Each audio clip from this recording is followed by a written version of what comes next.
So guys, nandito na naman tayo. Syempre, good morning muna rito at good evening dyan. Eto, nakita nyo sa likod ko, no, itong UPI, United People's Initiative na pinangungunahan itong si Pokis, no, si Balugang Pokis, no. Sumulat na naman ngayon sa Supreme Court. At humihiling na naman ng kung ano-ano at tingnan daw ang kapasidad ng ating Tito Bongbong, no, pati ang kanyang kalusugan at para siguraduhin na si Inday Sayad may maayos na successor siya kung sakali. Guys, nakikita niyo mo ba? Habang lumalapit ang April 14, ilang araw na lang, next week na yon. Lahat na ay ginagawa nitong Makasayad Black, no, sapagkat natataranta na talaga. Takot na itong mga may sayad. Takot na sila sa lalabas na mga ebidensya at sa mga statement at sa magiging pag-witness ni Caramil. So tarantantinoy na, no? Ang kagandahan pa nito, ang Kongreso naglabas ng memo para bigyan ng seguridad talaga itong si Caramil sa pag-witness niya sa pagdating niya sa April 14. So itong Makasayad Black talagang natataranta na.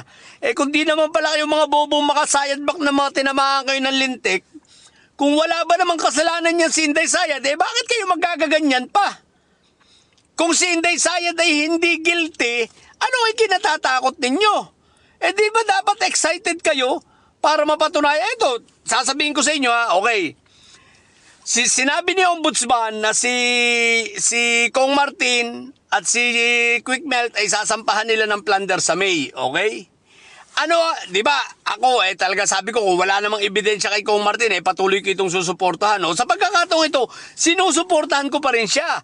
At ang masasabi ko kay Congressman Martin, Congressman Martin, dapat mo yung harapin at patunayan sa amin na mga naniniwala sa'yo na ikaw ay walang kasalanan.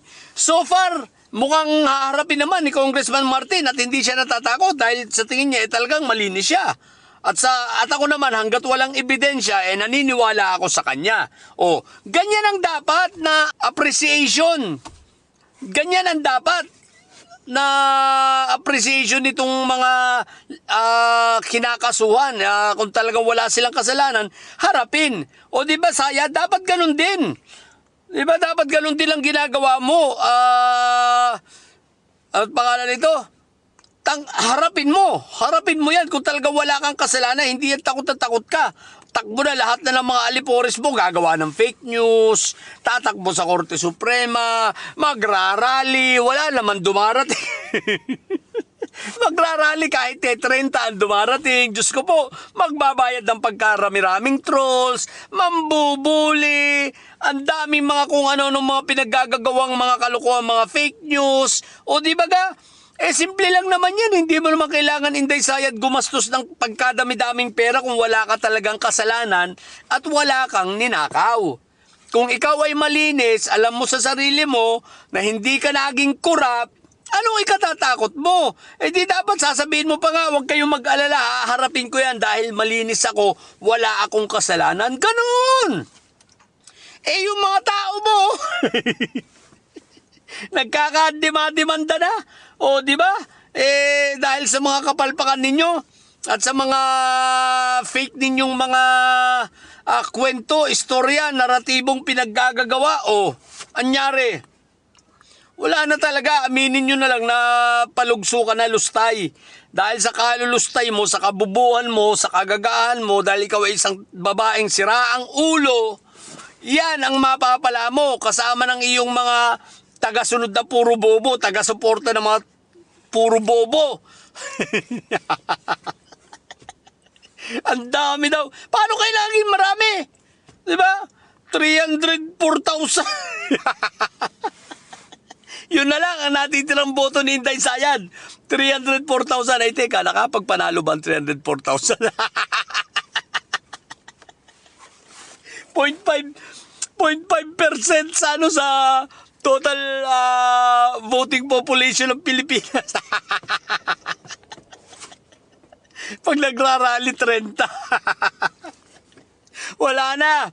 Sa trolls na lang talaga kayo marami. Pero Inday Sayad, patunayan mo, gulatin mo kami, no? Kung gusto mo, mag-resign ka bigla. Tapos siyempre, kahit naman mag-resign ka, tuloy naman ang impeachment. Gulatin mo na lang kami. Harapin mo na lang yan. Ang tapang-tapang mo, may pa-blood pa kayo. Kayong mga magkakapatid na puro bunganga, ang tatapang sa bunganga.